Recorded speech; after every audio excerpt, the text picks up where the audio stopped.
All right. So as you're growing your business, one of the things I think is important is that we think big in terms of what we can achieve and also putting together all the right systems and processes to get there. So I'm really excited to have with me here today someone who's been a big part of making a business very big selling on Amazon. I'm super excited to have the CEO of Buyboxer, one of the largest Amazon sellers, and actually the largest by a couple different metrics we'll talk about here in a moment, as well as the host of the Smartest Amazon Seller podcast. Scott, thanks for being here. Hey, thank you so much for having me here. Awesome. So tell me a little bit about Buyboxer and how you got into Buyboxer and how Buyboxer got to be so big and how you Yeah. guys are so big. Yeah. So I left, the family business. I went to go study computer science Mhm. and thought I'd left it behind. But my brother, who took over the family business, which was just like a retail brick and mortar with like a few different departments like toys and books, he started Uh-huh. selling on Amazon because, you could work your butt off in retail and grow a business 5%. Right. If you work hard in e-commerce, you can double your business. And so he was just seeing great growth, and he was telling me about the problems that he had, and he just needed automation. And so I was excited for the chance to apply what I had learned. And when I jumped in 2013, there weren't a lot of software tools out there, so I had to start from scratch. And I just looked at every aspect of the business and watched at that time, when I started, there was a team of maybe 6. I watched what they would do and what they had troubles with. And I would see if there's a way of automating it to make them, 2, 3, 4, 5 times as efficient. And at this point, every piece of the business is using software that we've built in house. Everyone's touching it all the time, and we've had our ups and downs. I've made some pretty big mistakes, but by and large, we've been able to grow into a super large catalog of 60,000 ASINs today, and all FBA, and over 100 employees.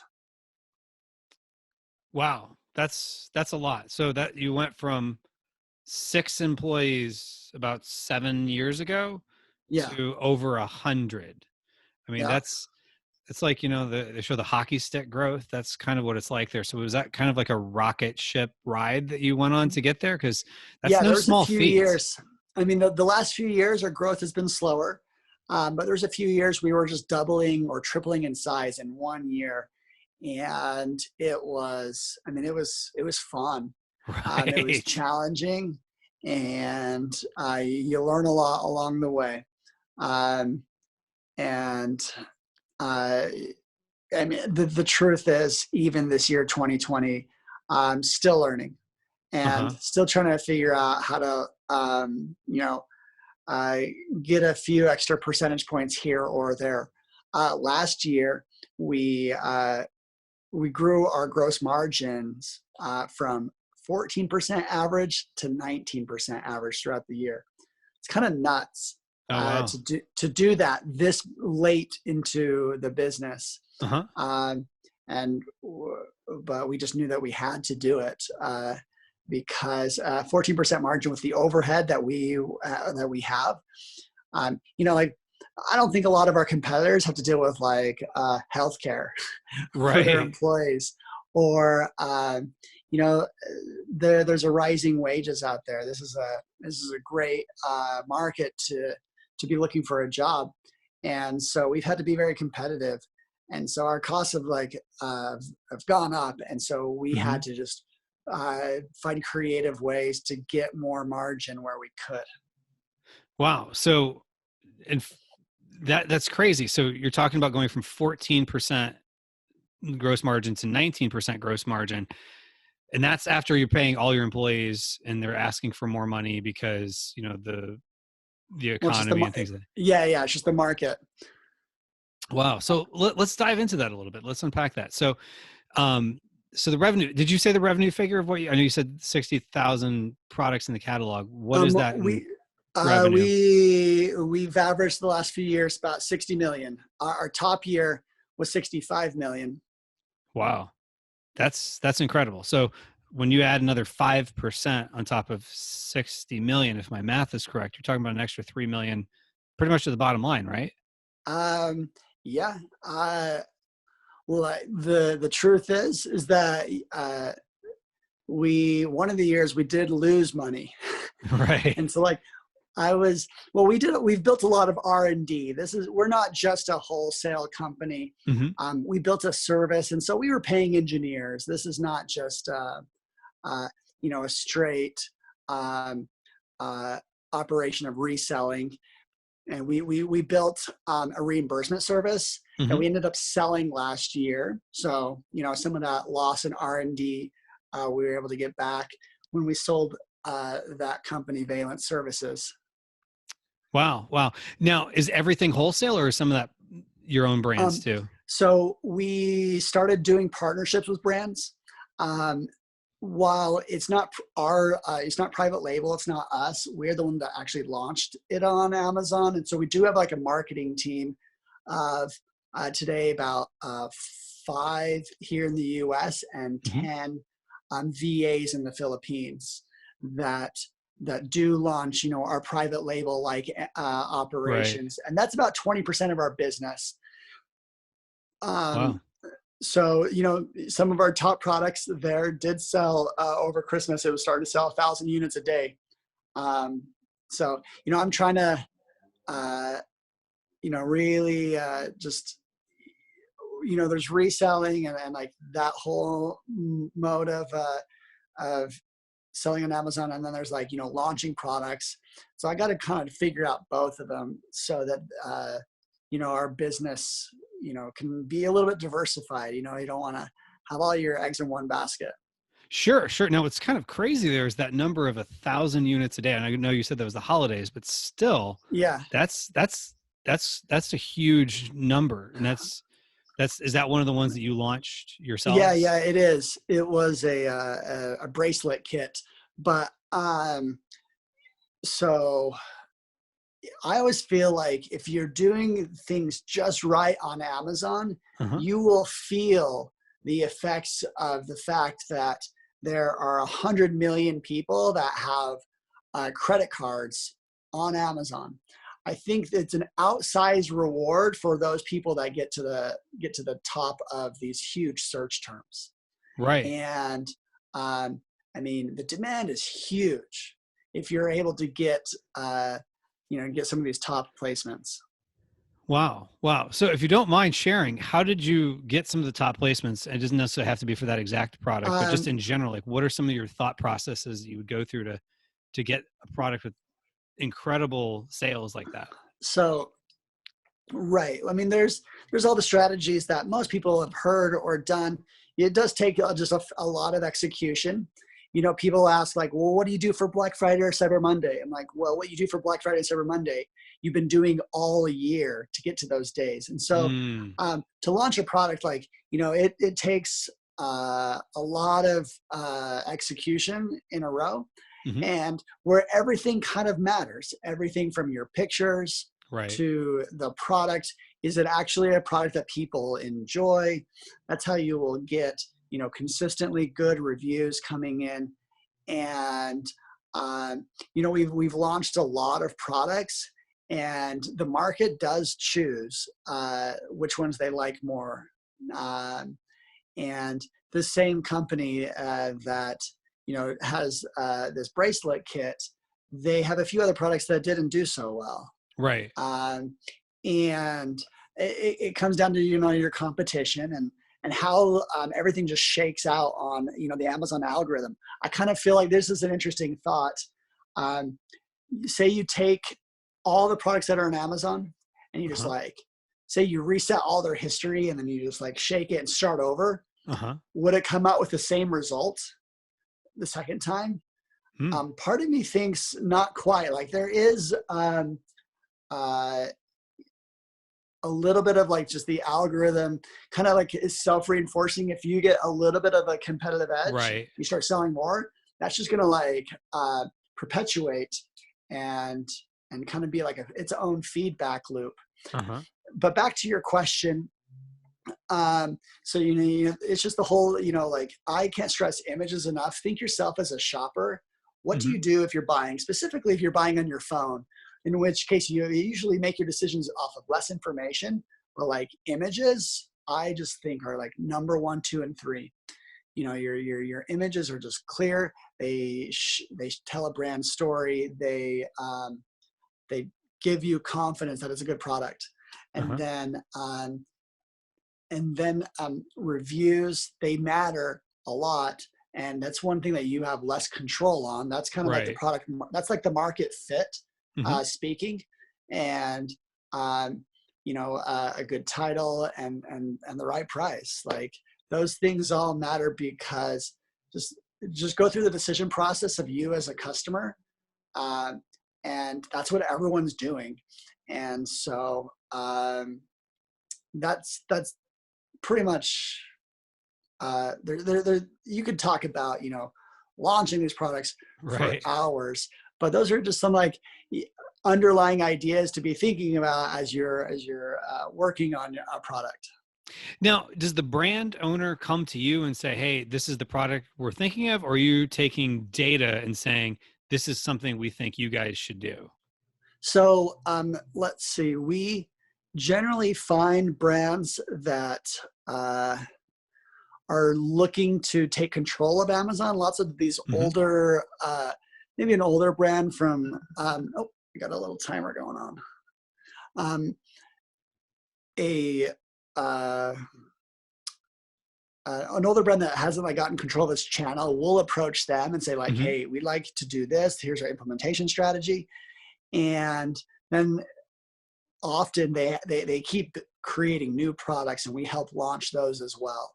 Nice. And it's usually us approaching them. And we this is just our experience. Some people are very experienced at like launching a new brand. We usually take them after they have a little bit of a foothold, and take them from, we've done this many times, from like 200,000 in sales a year to about 2 million. We've done that a few times. Sometimes we've been too successful, and that we've lost them as a partner. I mean, that's just going to happen. Right. But we've both enjoyed the upside together, Hmm. and um, that's kind of what we go for.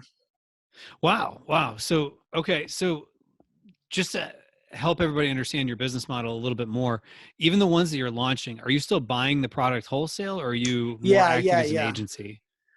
So we buy the products wholesale. That's how we call them, like a partner. Hmm. Um, but that has been something that has been less of a focus as of late, and we've been doing more of the agency model, where we actually took our best partners Uh-huh. and had them create their own seller account, Oh, okay. and um, then we became an agency to them.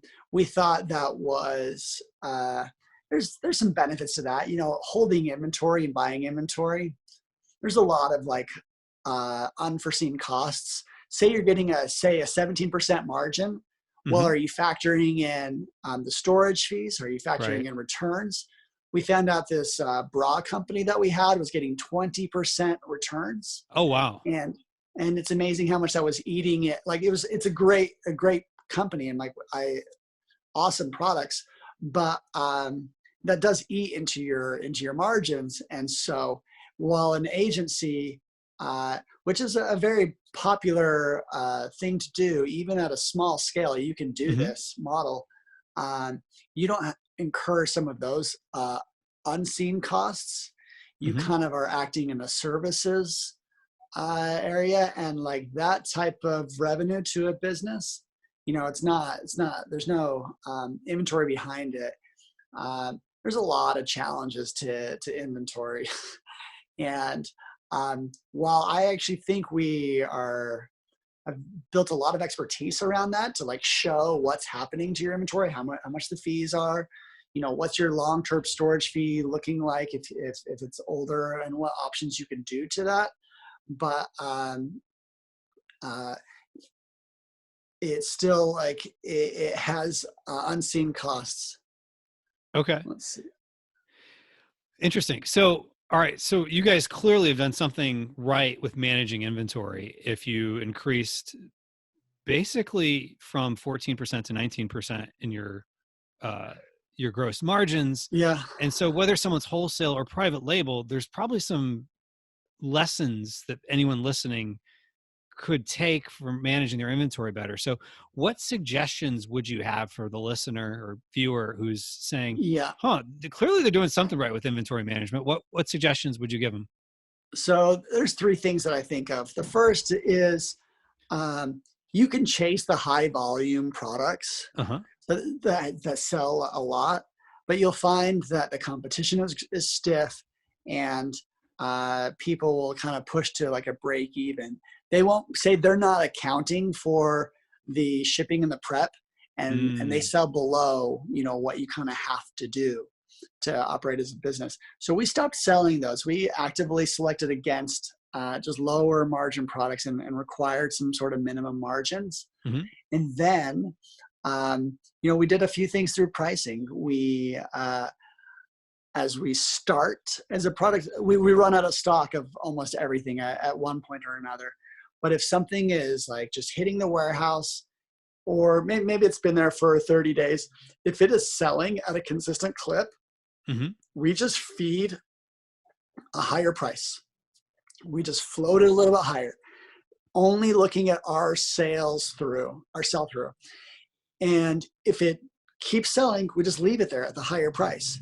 If it doesn't sell, then we start to slowly decay the price that we are willing to sell at down to our floor. Our floor being our break-even price. So by creating this artificial bubble, we influence the market to just like raise the price in general, and everyone can kind of benefit. It's kind of like the reverse psychology of, everyone wants to like beat everyone else by a penny. Right. Well, the race to the bottom. We just try and be an influence to go up, up, up, and up. Huh. And, people will join you. And the reason I like happily tell this is because it's I would love if other people did this. And Right. not to like, you do want a good price to shoppers, but like when you're selling at such a huge volume, 50 cents more on a sale, or $1 more on a sale is actually huge. Oh, sure. When our average profit per unit is about $3, if we are able to increase it by 50 cents, that's, what is that? 1/6 higher. That's about 20% higher. And so that was a really big one. Another one was on the end of a life of a product. We would, if we're running out of stock, I always say just go out kicking and screaming. And say you have, starting to sell more and more, and this is very helpful in Christmas. If you're able to build a system that can detect that, Mm-hmm. you start feeding higher prices at the end because you're about to run out. It's kind of like, Right. if you're running out, there's a good chance that other people are running out, Uh-huh. and that pricing up you can capture, free margin. That last one is way more beneficial in seasonal stuff where the volume just goes crazy and people are very irrational about purchases. Right. Because, but in the daily grind with evergreen products, we have found some profit there. So those are the main things we did. One thing that happened, I don't think too many people are aware of, is that the FBA fees last year in 2019, Uh-huh. Amazon removed they actually made it better to sell on Amazon. They removed the 6-month storage fee, Right. and then they reduced the commission on certain categories. And there was actually a third thing, and they kind of all added up for us to be over $500,000 in reduced fees. So I do think about 1% of that gross margin was actually given to us by Amazon. I can't take credit for it all. We'll thank Jeff for that. We'll thank Jeff for that. Yeah. Well, I mean, Amazon, they have competitors. They know that they have to keep FBA as a, they don't need to make money off of it. They need it to break even and be the best logistics arm out there, so that prime customers just build this trust. And like that's happened. And while FBA is more expensive than it was, 7 years ago, you compare it to some 3PLs out there. Oh, sure. It's still a good offering. Yeah, it definitely is. Now, out of curiosity, what percentage of your sales, is it all Amazon, or you diversified in some other channels? Yeah, we're all Amazon. Every Wow. time we at one point we were 1% to 2% eBay, but as time went on, everything else has kind of been a distraction when there's still more opportunity on Amazon for us. I mean, I would love to diversify, but like we tried Walmart and we tried eBay and ended up, not being a little bit more of a distraction than it was profit. Wow. Interesting. And is that all in the US? Or are you selling in other marketplaces too? So let's see, we do Canada. And actually we do a little bit of Mexico now. Are you familiar with the NARF program, the North American Remote Fulfillment? I haven't really been involved in that one. Tell me more about NARF. So I actually have a podcast episode on it. It's kind of like a win-win scenario, the way I see it. So they're launching it this year, but we got in the beta about 7 months ago. So the North American Remote Fulfillment is where they take, it's different than the FBA export. Right. They've added a different kind of an export thing where they will list your U.S. products that are in U.S. fulfillment centers, and they will list it in Mexico and Canada as if those were domestic purchases for those shoppers. And then Amazon handles the entire, customs, and they even handle reverse logistics if that customer in Canada or Mexico returned the product. And a unique thing is when they list it, they also list it at the price that it takes for Amazon to do it. So it's a very different fulfillment fee. But say a $9.99 product that we have here in the US, that'll sell for about $15 or $16 in Canada, and it's in the .ca marketplace. And when we turned this on, we saw an increase in sales about 3 to 5%. That's pretty small, but it was the easiest 3 to 5% of sales that we've ever gotten. And the reason it's so great is because it's using your inventory that you already have in U.S. fulfillment centers. You don't have to send inventory to Canada. It's using your existing body of inventory and giving it to more shoppers. Interesting, because I'm a big proponent of sending it into FBA in whatever marketplace. So if it's in Canada or whatever, because I tend to get a higher return. Now, I'm curious for the shopping experience for the customer. How long does it take the customer to get the product? So what's weird is it gives them the Prime badge, but it does take about 5 to 7 days. Okay. For them to receive it. It is a better experience if the product is there domestic. Right. This program is really good if you just want to prove the concept. For example, that product that was selling, 1,000 units a day, turns out we were selling 20 units a day in Canada. Well, if we wanted to sell more in Canada at a better price that we could, for the customers, we probably would be selling 40 a day in Canada, and we could justify that shipment. We could Right. justify sending in, 500-600 units straight into Canada. And you could do that. You can do that research while you're without any investment, without any, having to talk to a customs broker Mm-hmm. or creating a new shipment. So I think the NARF program is really good just to prove the concept and maybe even get an idea of the sales velocity on these other marketplaces. There's like the Pan EU program, Pan Europe, Oh, yeah. which does this same kind of thing. It's kind of like they took that where like it really makes sense in Europe, and they brought it to the US. Yeah. The only thing about pan-European, because in Europe, do you sell in Europe too? Not a lot, no. Yeah. So in Europe, you have the European Fulfillment Network and pan-European. So as we're recording this, it's 2 days left before Brexit. So when this goes live, Brexit will have already happened. So what I'm about to talk about here might totally just blow up here. So Yeah, in yeah. Europe right now, what you could do is you can import everything into the UK. And then if somebody buys it, let's say in Germany, it can go from your UK inventory, and that's called European Fulfillment Network. Pan-European is what Amazon wants to do. They want to move stuff all over the place.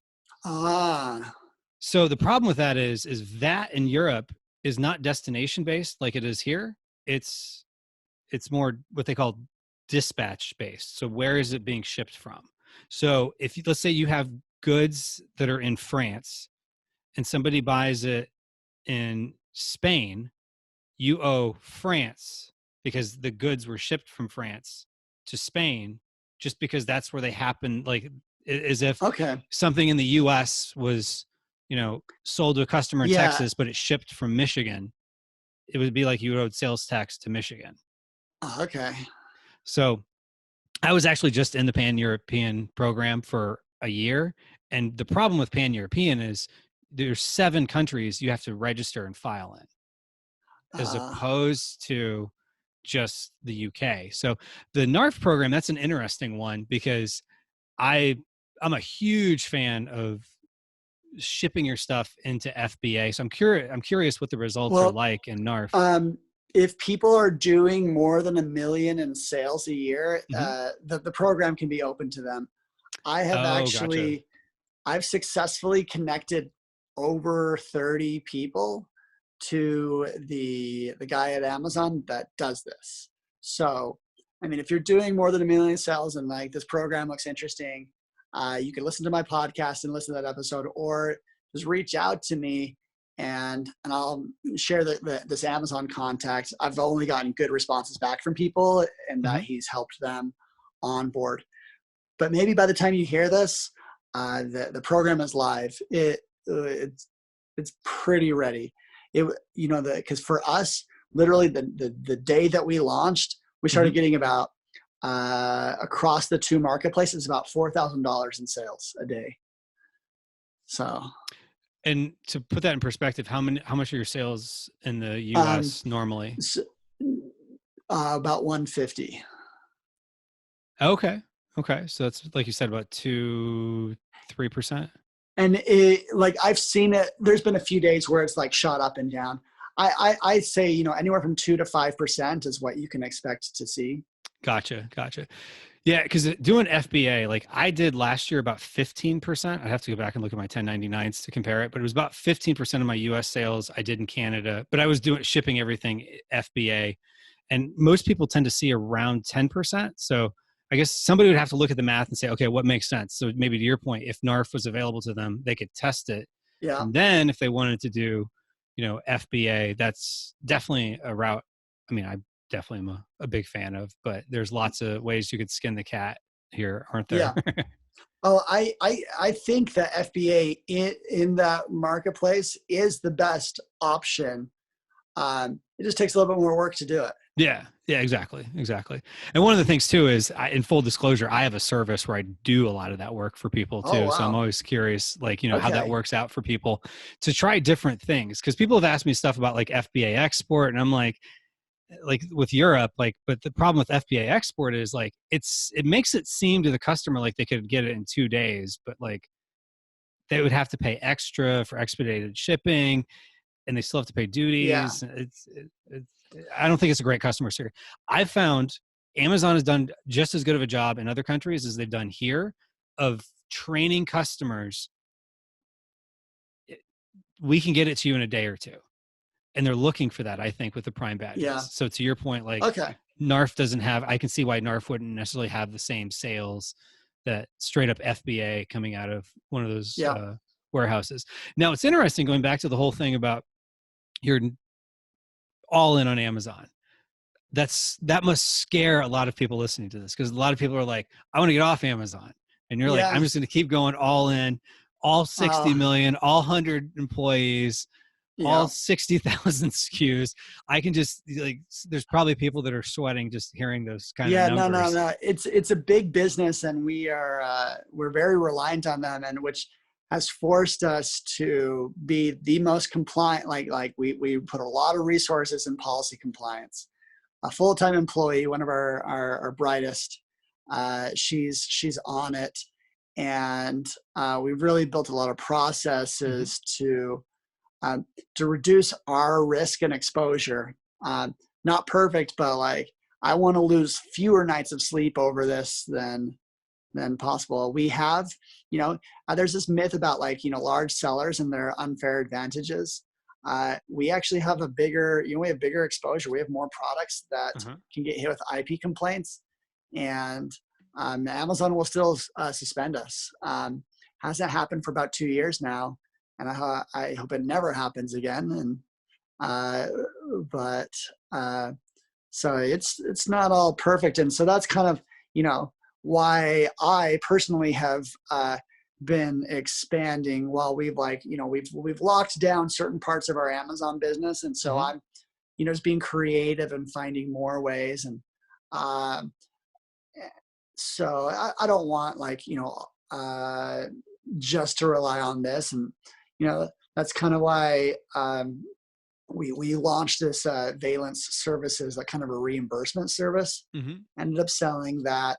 Then I've got a podcast and an audience, and that can at some point in the future, be some sort of business.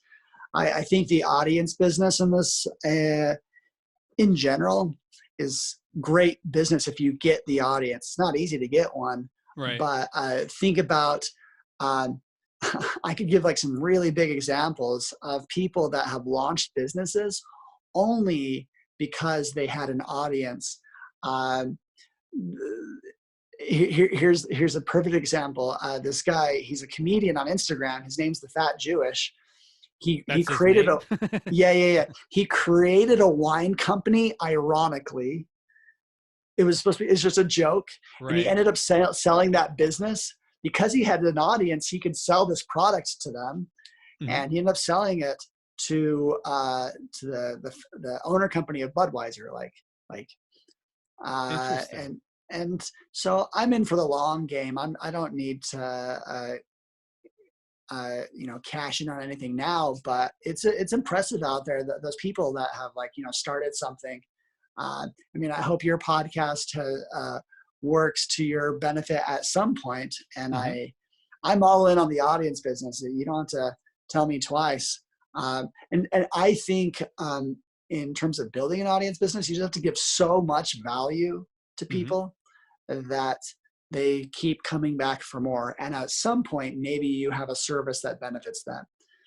It's not the end goal to like make money off of people, but if it's a mutually, I say this word uh, 5 times a day, just creating a win-win scenario, Mm-hmm. where like both parties can benefit.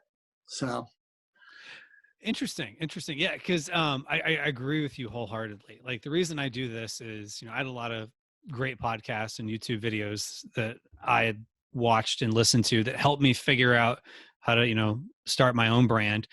And, it's kind of my way of giving back to people. And, Yeah.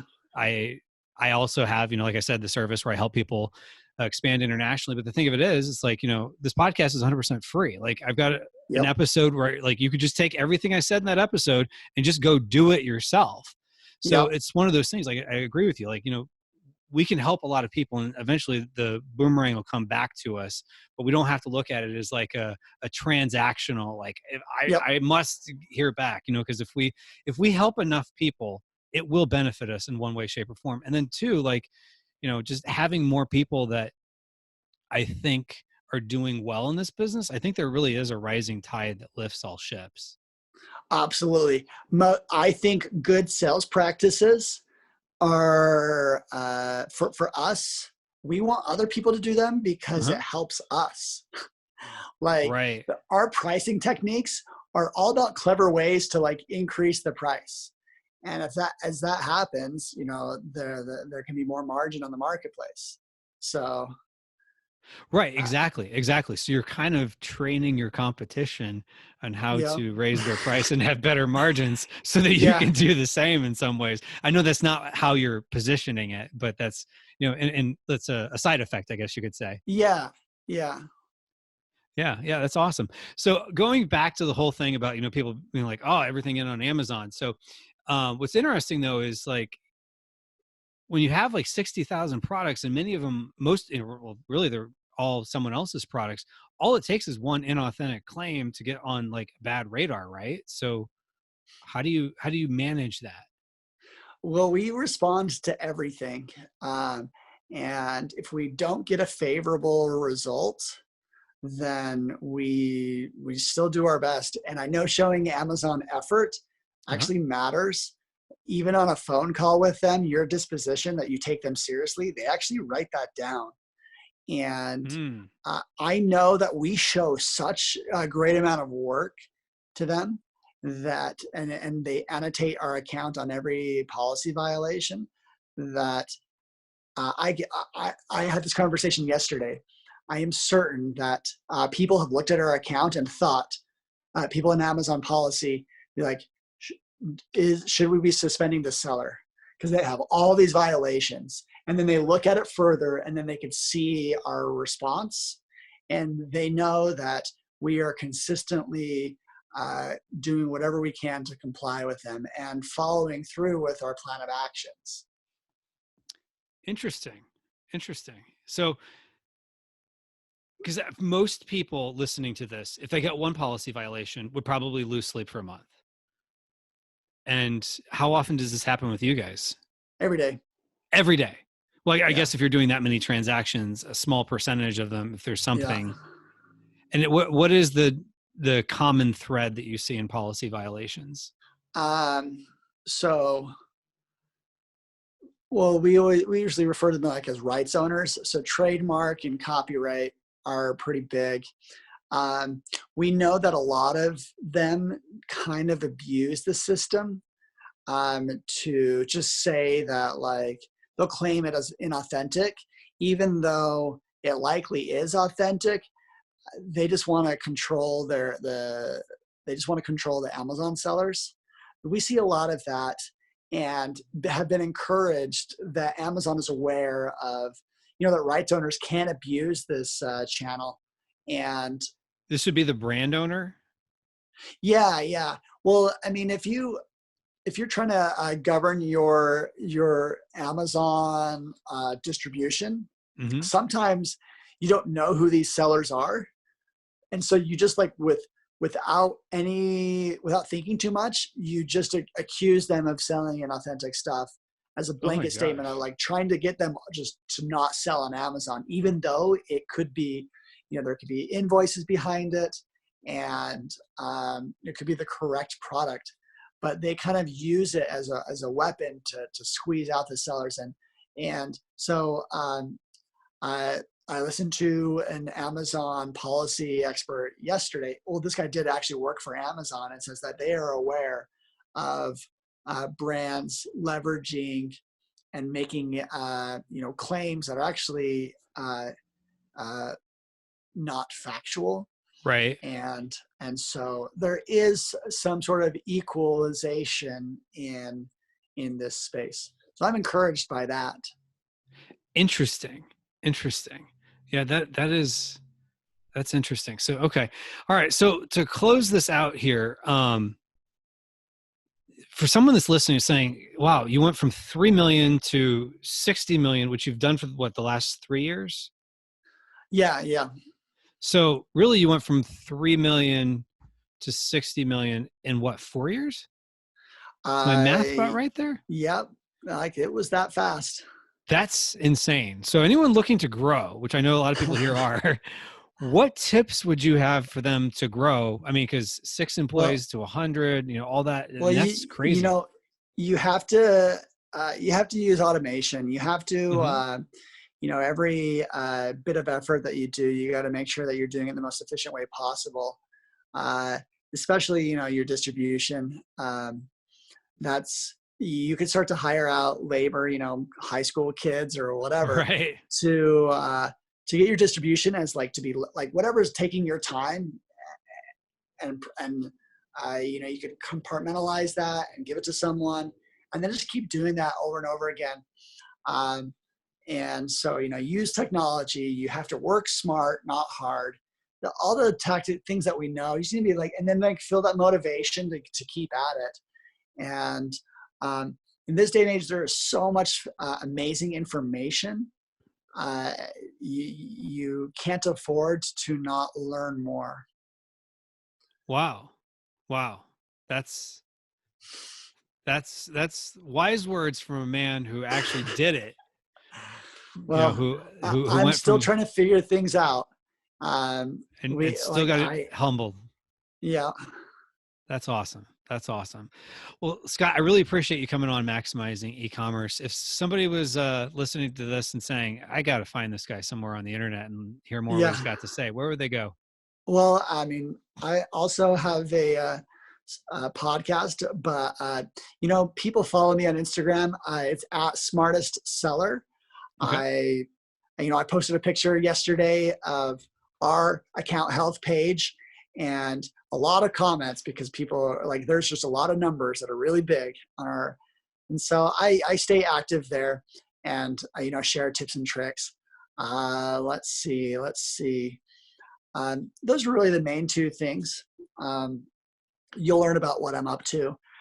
One thing that isn't launched yet, but I'm like just super excited about this is we've built a lot of technology, and we want to like give some of those insights to other sellers. And so I'm working on an auditing tool where you can plug in your account, and then we would analyze what you're doing, whether you want to focus on advertising or on your inventory, and just have a chance for like a tune up on your account, and maybe we can help you be a little bit smarter. That's what I'm working on, but I'm always happy to contribute to the community in whatever way. So follow me on Instagram, and let's talk. Awesome. Awesome. I appreciate having you on, Scott. Okay, thank you. All right. Take care. All right.